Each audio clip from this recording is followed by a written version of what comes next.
അതുകൊണ്ട് തന്നെയാണ് ഒരു വ്യവസായ പ്രമുഖൻ ആയിട്ടുള്ള കോൺഫിഡൻറ്റ് ഗ്രൂപ്പിൻ്റെ ചെയർമാൻ ആയിട്ടുള്ള റോയ് എന്തിനാണ് ഈ പരിശോധനയ്ക്കിടെ ആത്മഹത്യ ചെയ്യുന്ന സാഹചര്യം ഉണ്ടാകുന്നത് എന്ന സംശയം ഉയരുന്നത്. അത് എത്രത്തോളം അദ്ദേഹത്തെ സമ്മർദ്ദത്തിലാക്കിയിരുന്നു.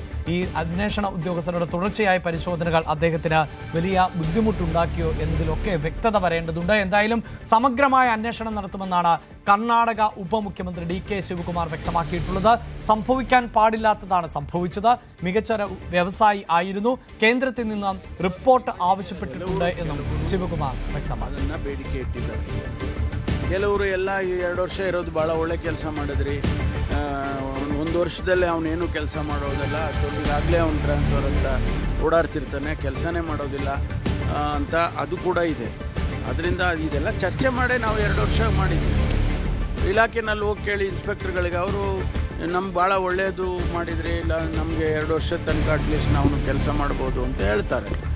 ಇದನ್ನು ನೋಡೋಣ ಮುಂದಿನ ದಿನದಲ್ಲಿ ಯಾವ ರೀತಿ ಇದೆ.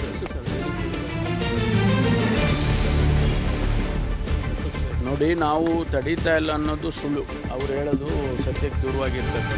ದಿನನಿತ್ಯ ರೈಡ್ ಮಾಡ್ತಾ ಇದ್ದೀವಿ, ದಿನನಿತ್ಯ ಹಿಡಿತಾ ಇದ್ದೀವಿ, ಬರ್ತಾ ಇರುತ್ತೆ. ಅದನ್ನು ನಾವು ಈಗ ಇದು ಅಂತಾರಾಷ್ಟ್ರೀಯ ಲೆಕ್ಕಾಚಾರದಲ್ಲಿ ನಡೆಯುತ್ತೆ. ಇದು ಈಗ ಥೈಲ್ಯಾಂಡಿಂದ ಬರ್ತಾ ಇದೆ, ಅದನ್ನು ನಾವು ಎಷ್ಟು ಹಿಡಿತಾನೇ ಇದ್ದೀವಿ. ಈಗ ಹೈಡ್ರೋ ಗಾಂಜಾ ಅಂತೇಳಿ ಹೊಸದಾಗಿ ಈಗ ಅದೊಂದು ಶುರುವಾಗ್ಬಿಟ್ಟಿದೆ. ಪ್ರತಿನಿತ್ಯ ಒಂದಲ್ಲ ಒಂದು ದಿವಸ 5 ಕೋಟಿ 10 ಕೋಟಿ ಈ ರೀತಿ ಸಿಕ್ಕತ್ತೆ. ಮೈಸೂರಿನಲ್ಲಿ ನಡೆದಿರೋ ಘಟನೆ, ಅವನು ಯಾರೋ ಕರ್ನಾಟಕದಿಂದ ಹೋಗಿ ಅಲ್ಲಿ ಕಾರ್ ಸಿಗಾಕೊಂಡು ಅವನು ಡ್ರಗ್ಸ್ ಇತ್ತು ಅವಾಗ ಕಾರಲ್ಲಿ ಹಾಗೆ ಅಂತೇಳಿ ಅವನ್ನ ಟ್ರ್ಯಾಕ್ ಮಾಡಿಕೊಂಡು ಅವನ ರಿಲೇಟಿವ್ ಯಾರೋ ಅಂತ ಬಂದಿದ್ದಾರೆ. ಒಂದು ಫಿನೈಲ್ ಫ್ಯಾಕ್ಟ್ರಿ ಮಾಡೋದಕ್ಕೆ ಸೆಟಪ್ ಮಾಡ್ತಾಯಿದ್ರು, ಇನ್ನೂ ಕಂಪ್ಲೀಟು ಆಗಿರಲಿಲ್ಲ. ಅಂಥದ್ರಲ್ಲಿ ಅವ್ರು ಬಂದು ಅಲ್ಲಿ ನೋಡಿದ್ದಾರೆ, ಏನೂ ಅಲ್ಲಿ ಅವ್ರಿಗೇನು ಸಿಕ್ಕಿಲ್ಲ. ನನಗೆ ಆಶ್ಚರ್ಯ ಏನಂತಂದರೆ, ಅವರು ಒಂದೆನ್ನೆ ಒಂದು ಹೇಳಿಕೆ ಕೊಟ್ಟಿದ್ದಾರೆ, ಪ್ರೆಸ್ ರಿಲೀಸ್ ಮಾಡಿದ್ದಾರೆ. ಅದರಲ್ಲಿ ನಮಗಿಷ್ಟು ಅಲ್ಲಿ ಸಿಕ್ಕಿರೋದು ಬೇರೆ, ಬಟ್ ಕರ್ನಾಟಕದಲ್ಲೂ ಸಿಕ್ಕಿದೆ ಅಂತಕ್ಕಂಥ ಹೇಳಿಕೆ ಕೊಟ್ಟಿದ್ದಾರೆ. ಅದನ್ನು ನಾನು ಇವತ್ತು ಕೂಡ ನಿನ್ನೆ ಮೈಸೂರಿಗೆ ಹೋಗಿದ್ದೇನೆ. ಅಲ್ಲಿ ಕಮಿಷನರು ಮತ್ತು ನಮ್ಮ IG ಅವ್ರ ಜೊತೆ ಎಲ್ಲ ಮಾತಾಡಿದಾಗ, ಇಲ್ಲ ಸರ್, ಏನು ನಮ್ಮ ಜೊತೆಯಲ್ಲಿ IB ಅವರು ಇದ್ದರು, ನಮ್ಮ ಜೊತೆಯಲ್ಲಿ ಅಲ್ಲಿ ಯಾವುದು ಮೆಟೀರಿಯಲ್ ಯಾವುದು ಸಿಕ್ಕಲಿಲ್ಲ ಅಂತ ಹೇಳಿದ್ರು. ನಾನು ಕೂಡ ಅದನ್ನೇ ಹೇಳಿಕೆ ಕೊಟ್ಟಿದ್ದೇನೆ. ಮತ್ತು ನಿನ್ನೆ ಪ್ರೆಸ್ ಕಾನ್ಫರೆನ್ಸಲ್ಲಿ ರಿಲೀಸಲ್ಲಿ ನೋಡಿದಾಗ ಕರ್ನಾಟಕದಲ್ಲೂ ಸಿಕ್ಕಿದೆ ಅಂತ ಹೇಳಿದ್ದಾರೆ.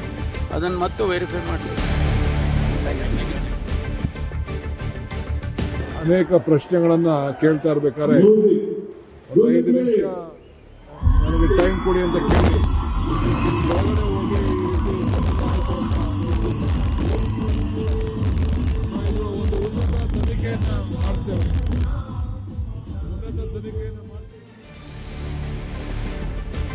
എല്ലാം നേടിക്കഴിഞ്ഞുവെന്നും ബക്കറ്റ് ലിസ്റ്റിൽ ഇനിയൊന്നുമില്ല എന്നും എപ്പോൾ മരിച്ചാലും താൻ ഹാപ്പിയാണ് എന്നും വിമാനയാത്രയ്ക്കിടെ അപകടമുണ്ടായാലും നൃത്തം ചെയ്യുമെന്നും പറഞ്ഞുകൊണ്ടായിരുന്നു ഈ റോയ് അവസാനമായി ഒരു മാധ്യമപ്രവർത്തകന് അഭിമുഖം നൽകിയത്. ആ അഭിമുഖമാണ് അവസാനമായി പുറത്തു വന്നിട്ടുള്ളത്. അങ്ങനെയുള്ള റോയ് ആണ് ഈ പരിശോധനയ്ക്കിടെ IT വകുപ്പിൻ്റെ പരിശോധനയ്ക്കിടെ ആത്മഹത്യ ചെയ്തത്. അത് എന്തിന് എന്ന സംശയം ഇപ്പോഴും ബാക്കിയാവുകയാണ്.